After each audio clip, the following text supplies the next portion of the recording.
10 minutes, I invite Dr. Manan Joshi to keep the stage for whatever we are going to discuss. So Manan, all to you. Come.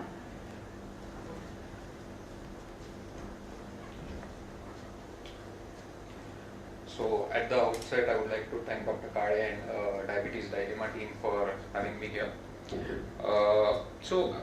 I'm just going to discuss some basics about proteinuria, and then we'll keep it open for just one-to-one interaction rather than having a didactic lecture. So question is, why do we concentrate so much on proteinuria or albuminuria or however you term it? Why, when we are talking about diabetes, proteinuria related to kidney, but why is it given so much importance? So that is what we are going to discuss. So let's start with a question. What is microalbuminuria? So is it any albumin in urine that is called as microalbuminuria? Or if you don't have a lab test, do you do a dipstick and you get a trace protein? Do you call that as a microalbuminuria? Or on a time specimen, if you get 20 to 200 microgram per minute, is that microalbuminuria? Or you do it per gram of creatinine and say, 30 to 300 milligram of albumin per gram of creatinine is microalbuminuria. So now if we go to the history of proteinuria, so the credit is always given to Dr. Bright, who is considered as father of nephrology. We all know Bright's disease, IgA nephropathy, was first discovered at that point of time.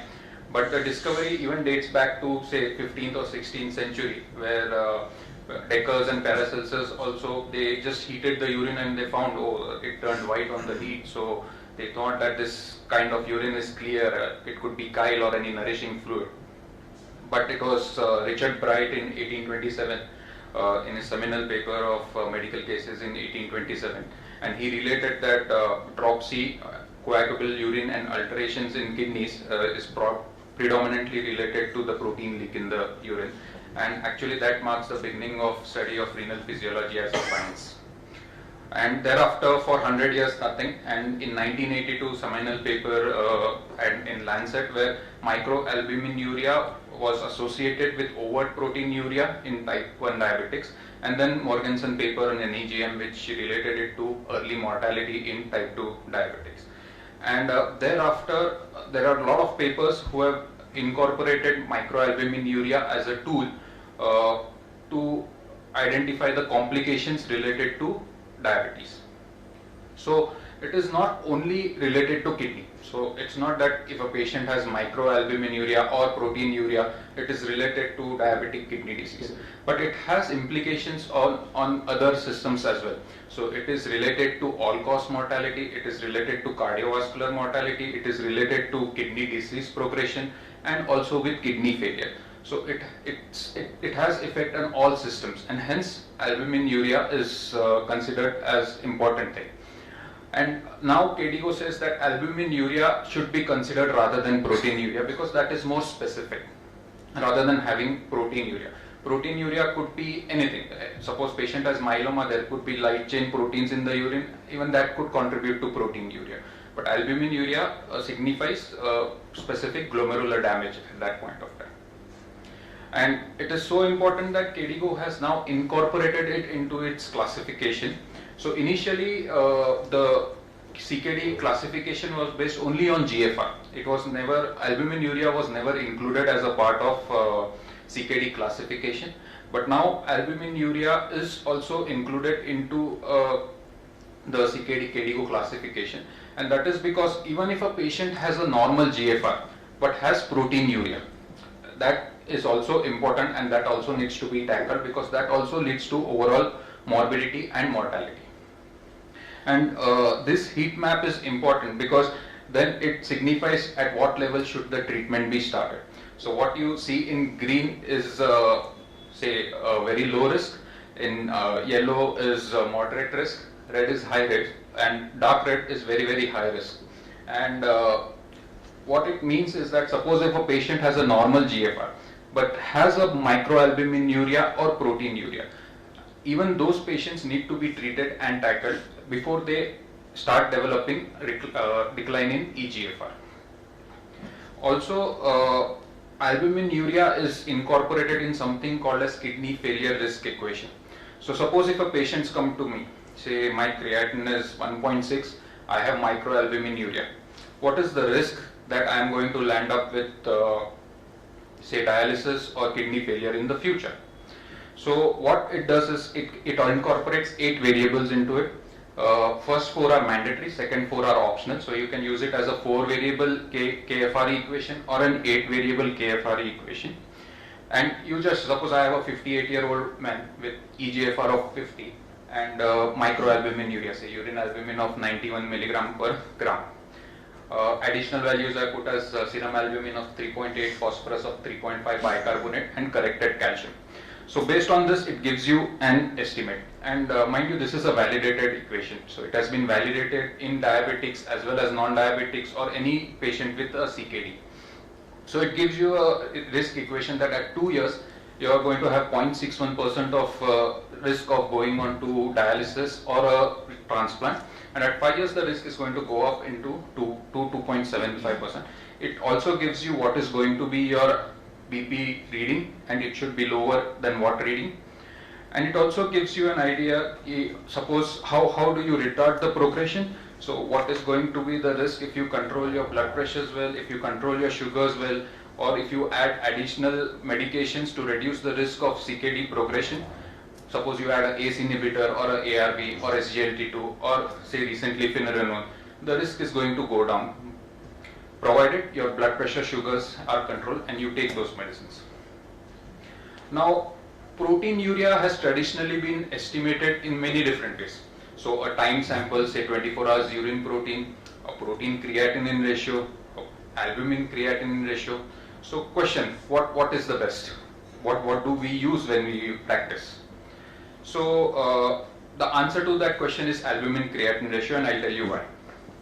So when you do a protein creatinine ratio, most of the urinary protein estimation tests, they are not very standardized. Okay. Now majority part of protein is albumin when you evaluate for urine protein, say more than around 50% I would say. Unless patient has something like multiple myeloma, it is going to indirectly tell you how much albumin is there in the urine. If albumin creatinine ratio is better, then why use it? Because it's cheaper than doing an albumin creatinine ratio. It is easily available. And based on that, KDIGO gives you a recommendation. Suppose if your albuminuria 30 to 300 is microalbuminuria, more than 300 is macro. So proteinuria is 150 to 500 and more than 500 would be similar. And it also gives you what to do on dipstick. So suppose if you have a trace protein on dipstick, it's somewhere around 30. +1 would be microalbuminuria range, and anything above +2 would be a macroalbuminuria range.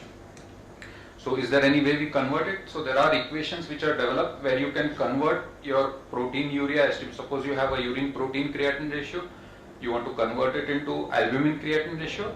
There are well validated equations which are available, because clinically this is what is most important, the albumin creatinine ratio. And if you see, the rough estimate is, suppose if your protein creatinine ratio is 150, your albumin creatinine ratio is going to turn to 33. Similarly, if your albumin creatinine ratio is 30, your protein creatinine ratio is 150, around about that. And similarly, dipstick, as I told you, trace corresponds to an albumin creatinine ratio of around 25, +1 would be in microalbuminuria range, and anything above +2 would be macroalbuminuria range. So why not 24-hour urine protein? So that's going to be gold standard, because that is what we have been using traditionally to do it. Unfortunately, this big thing has come in between. But doing 24-hour urine protein is very cumbersome. Telling a patient, go please collect all 24-hour urine sample. And when studies have tried to estimate, if we tell somebody to do a 24-hour collection, do they actually do it? And what they have found out that under collections or over collections are very common. So hence there can be an underestimate or overestimate of proteinuria. Second thing is effect of dilution and concentration is going to be common when you do that. Also the circadian rhythm, day-to-day variability is also going to be a problem. But this problem also exists with a spot sample.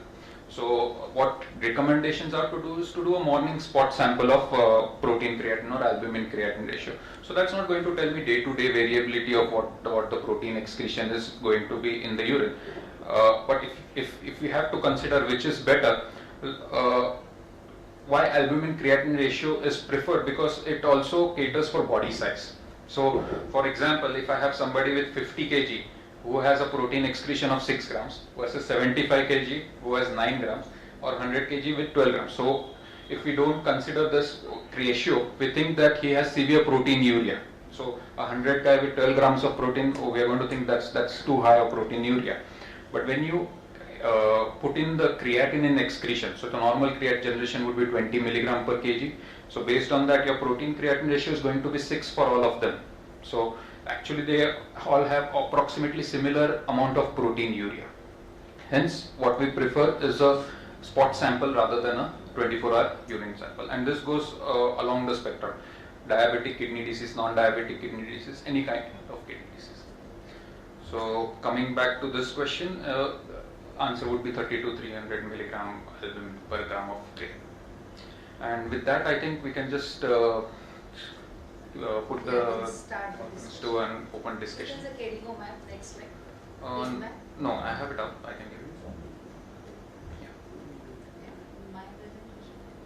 This one.